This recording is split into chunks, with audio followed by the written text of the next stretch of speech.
Okay, thank you so much. What a brilliant panel. This is my favorite time of the afternoon when the blinds go up, so we get the view back again. It's a different view than what you had this morning, but it's still beautiful. Okay, so last but not least, it is my very great pleasure to introduce a good friend of mine and a long-standing supporter of FOSI, Catherine Titelbaum. Catherine is the head of Family Trust for Amazon Kids, where she directs initiatives that empower families to confidently navigate the web. Catherine is a former educator and industry veteran and over 2 decades of experience in trust and safety. Please welcome Catherine and her wonderful panel.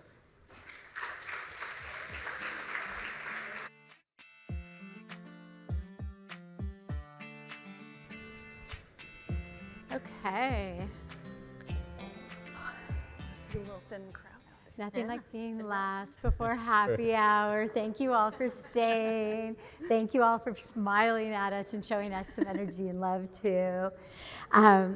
It's been a day. What a day, right? It's been full of ideas. It's been full of insights, inspiration, a little bit of caution and safety guidance. And as we head into this session, we're really excited to talk to you about a slightly different topic, but one that is alive in the halls here at FOSI, at lunch and at all the breaks, and that is partnership and collaboration. I keep thinking about a favorite quote of mine. It's from Brené Brown, and the reminder is that trust isn't built through grand gestures, it's built in small, consistent moments. And for those of you who are familiar with that quote, you'll know that it also came with a longer story about a jar of marbles, which I encourage you to go read if you have not. But think of each moment today when you're talking collaboration, when you're meeting somebody new who you might want to work with, as another marble that goes in the jar. Because it's really not a single moment that defines partnership. It's not an announcement necessarily, it's not a handshake. It's the ongoing, sometimes messy, frequently hard, but always worthwhile work that goes into showing up, learning from one another, and building something hopefully better. So I do want to have a big thank you to the Family Online Safety Institute, as always, for having us here, for bringing us together, for leading as they have today and for I forget how many years, but a lot of years, in the same spirit of connection. At Amazon, we know that for the digital world to be safer, we have people, as do a lot of the other companies, who are in the roles of thinking about what does partnership look like.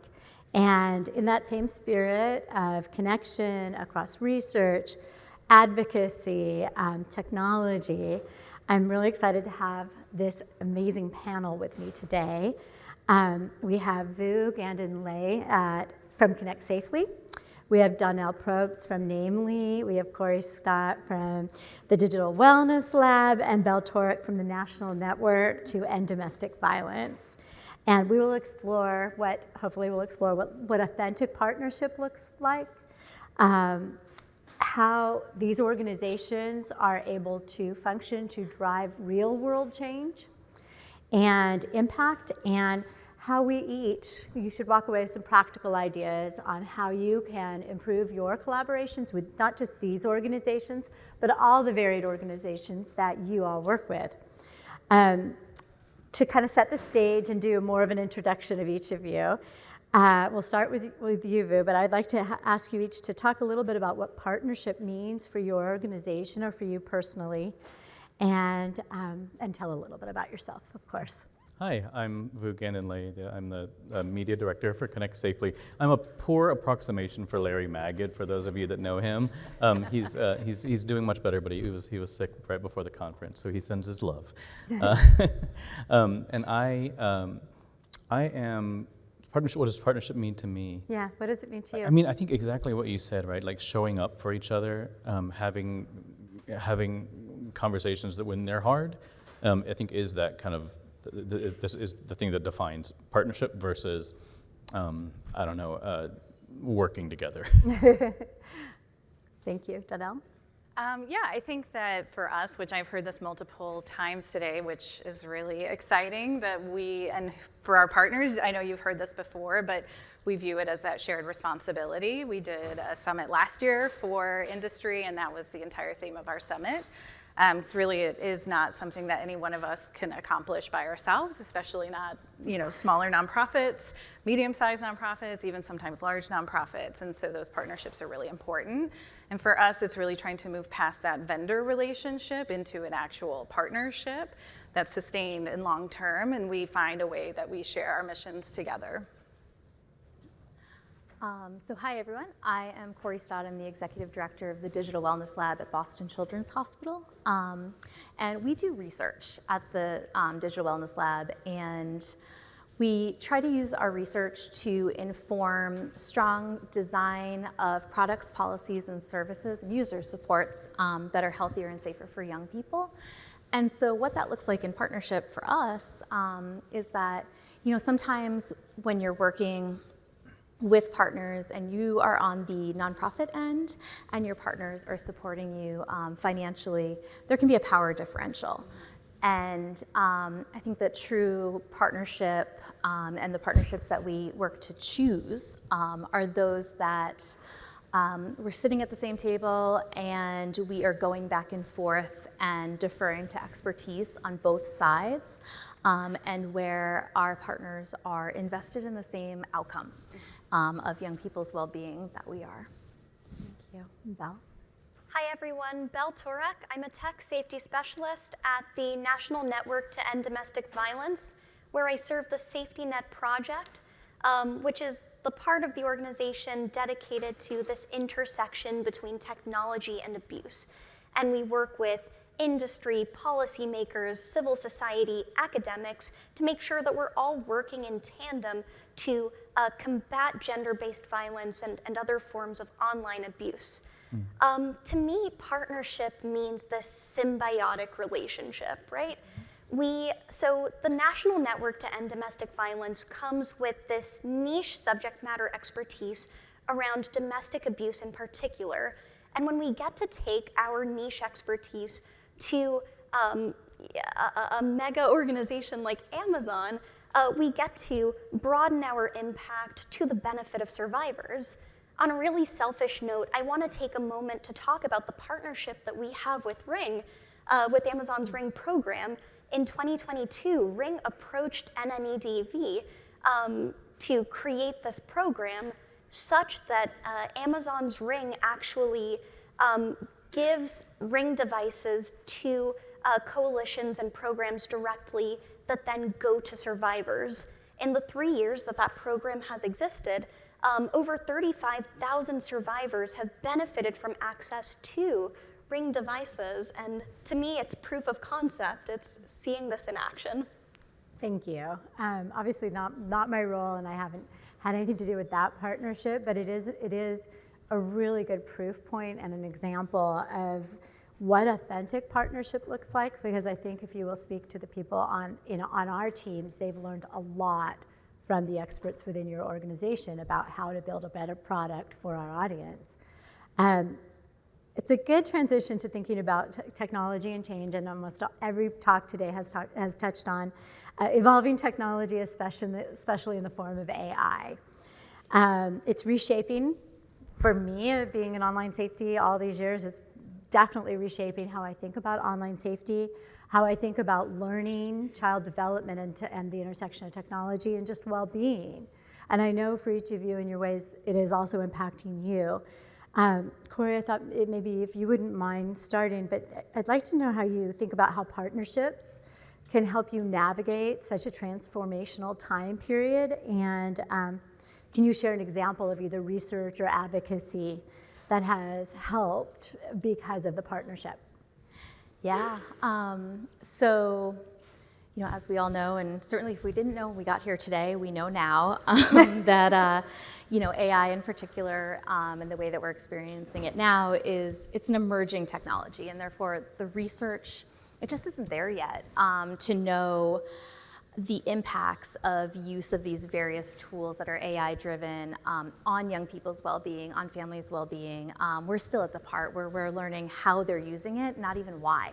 And so it's also really buzzy, right? So it's new, it's exciting, it's novel, and so we don't yet know how much of this is just this cool new thing that I'm gonna try, and how much of this is a thing that we're gonna use on an ongoing basis, and the ways in which we're gonna use that. And so as a research organization with finite resources, and we really wanna be diving deep, it can be difficult to decide where to focus that energy and where to focus those resources. And hearing from our partner organizations about what you're seeing. So you're on the forefront. You see things that we don't get to see yet. And so you're considering strategic design, you're making strategic business choices, and you're using data to do that. You're using what you see out in the world. And that back and forth partnership really helps us design our research so that we can catch it on the forefront instead of being a few steps behind, so we can design research that can actually still be impactful in the design process. And so it's sort of this bringing us along for the ride. And so I would say we've done that with, we've been able to do that with all of our partners. I think that Amazon in particular, you have sat with us and said, we have this thing coming up, and I obviously don't want to speak in definites or specifics, but we have this policy decision coming up, or we have this design decision coming up, and here's why we're thinking about this, and what do you think? What does your research say? And that's really helped us to both understand how to scale our impact, as you said, Belle, really being able to make sure that we have impact, but also be able to plan ahead to make those decisions really smartly so we can make impactful research choices. Mm-hmm. Thank you. Yeah. Donnell, can you speak from more of an education standpoint? Sure, I sure can. And also, I was so excited to talk about shared responsibility. I didn't introduce myself, so I'm Donnell Probst, the Executive Director of the National Association for Media Literacy Education, and we call ourselves namely because that is a mouthful. But yes, I think the one misconception is that AI literacy is separate from media literacy, and AI literacy just falls under the umbrella of media literacy. And I think the most challenging part of it from an education standpoint is that just like everything in education, it's not equal. It's not uniform in how educators are taught media literacy, and especially they're not getting taught anything about AI literacy. Parents are concerned, students are concerned. Students have very different ideas of what they want for AI in their lives than parents and educators. And so a lot of what we do at Namely is bringing people together, bringing all of those different constituents to the table to have conversations. And so, for example, last year we did an AI literacy summit, and it was really about bringing experts that focus their work on AI literacy together. And then that helps inform work that we do with some of our partners. It might be an AI literacy guide for parents or for educators, and that helps inform our work because the educators are coming to us, because even though we are not necessarily the go-to, they're getting questions from parents, they're getting pushback from students, there's a lot of moving parts within their ecosystem, and so really figuring out how we can best inform them with as much as we know at this time, because as Corey said, it's new, it's difficult, there's moral panic around it, as has always happened with every new form of media.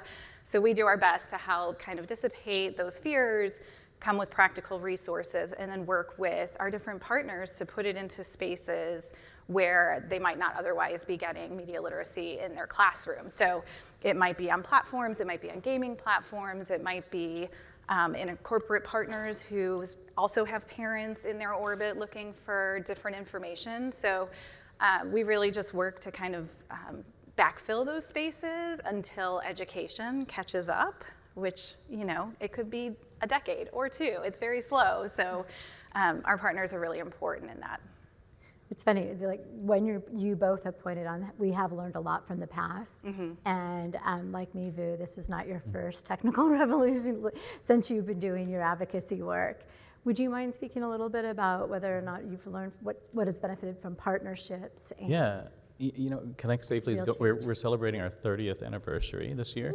So a lot of Wow. technology has come and gone. Larry has seen a lot of it. I've been around since 2005, and I was thinking this morning, actually Amanda Leonard, I don't know if she's still here, but she and I wrote a long time ago, wrote a white paper for SAMHSA about how people talk about suicide online. This is 2010. For SAMHSA? For SAMHSA, yeah. And one of the things we found was that people will basically find any way that they can, right? Whether it's a chat room or sending a letter to the president or like just telling their favorite celebrity or talking to an AI chatbot about it, right? So this is not a new. This stuff that we're facing is not at all new, and we've been here before. I think some of the panic that we're talking about, like it will dissipate, and we'll find ways to keep people safe, and that's I think that's the job of the partnership, and doing that when it's hard, and showing up and still being there. Yeah, I would say that strong partnerships don't just happen. They're built with intentionality, and they're built, as I said at the beginning, with a goal to have mutual trust. What makes a partnership authentic to you all, and how do you balance, I think Corey, you said this, like there is a balance there because in a lot of cases the corporate partner is the financial partner, and that is an imbalance before you even have your first conversation. So how do you balance, I guess, goodwill with real measurable goals? And I'll start with you, Corey, since you brought it up. Yay. Yeah, so, I don't want to minimize the impact of that funding, right? So funding is very difficult to come by, and it is, we, and I think I can speak for everyone here, are always deeply grateful for it.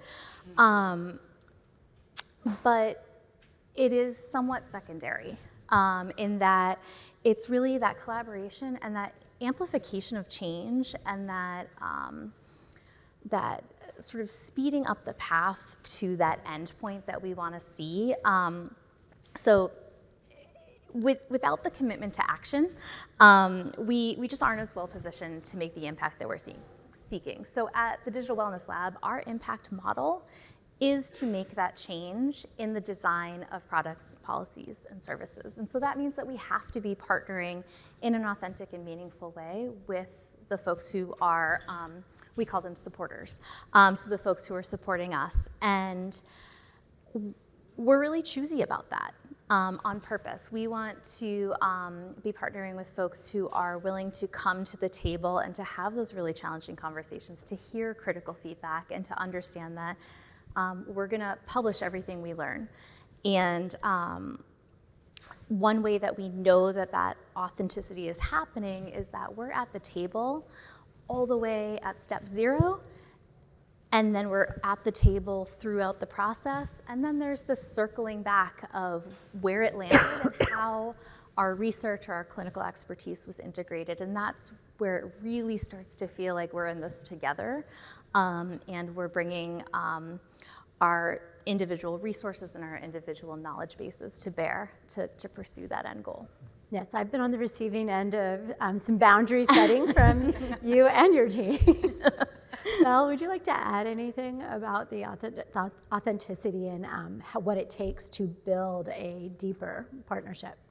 I would love to. I couldn't agree more, first and foremost, with Corey. Everything that you're saying about this willingness to have difficult conversations, to engage in them. Coming from a survivor-centered organization, we are constantly thinking about safety by design, and we are deeply committed to this idea of the prevention of harms before those harms occur. But at the same time, we are cognizant of the fact that online abuse, online harms exist, and we're really thankful to companies who are willing to engage in research, the collection of data, to find out where those pain points exist and to work with us to help mitigate those harms. The other thing, I think, is sustainability, not just short-term one-off partnerships, but thinking about partnership as a long-term ongoing relationship. I'm gonna make a shout out to my bosses, Safety Net's director, Ades Garnett, and our Vice President of Programs and Partnerships, Erica Olson.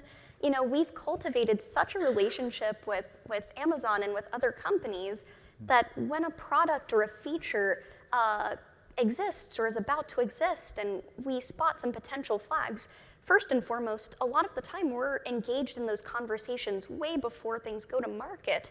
But if ever there's a flag, we're on such a cordial basis that we're able to text Virginia or Catherine and say, hey, we want to have a conversation. And because of these long-term partnerships, we're able to engage in that dialogue.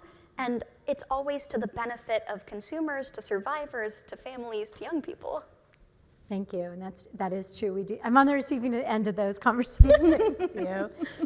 I want to talk a little bit more about what you said about sustaining the impact, sustaining the partnership, and ultimately, our partnerships are about creating a safer environment for our customers, for the audiences that you advocate for and represent.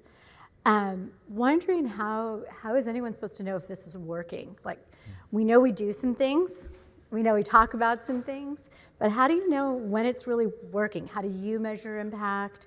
How do you translate research or advocacy into practice? And what does that look like?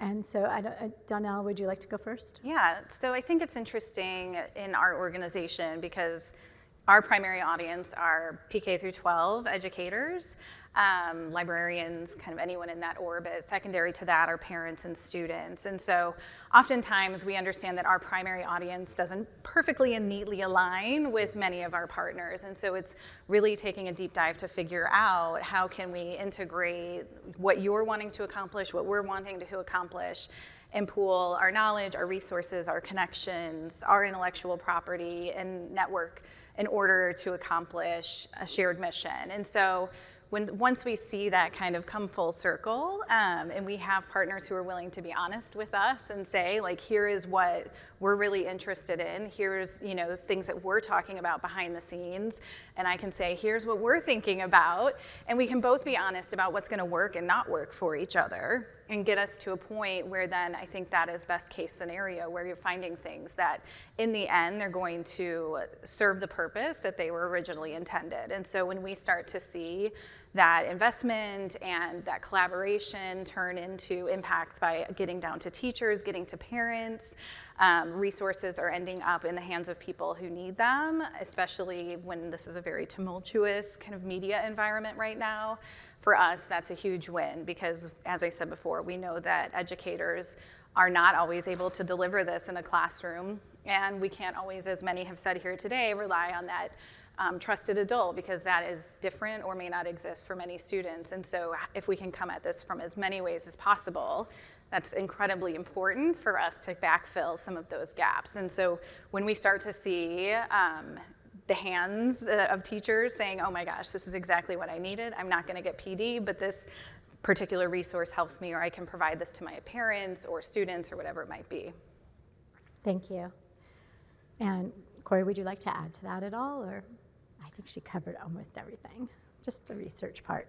Oh, I'm sorry, what was the She covered most. Yeah, I was like, I'm not sure what I would add. Well. Yeah, I mean, I think that, you know, if I add in the research part, you know,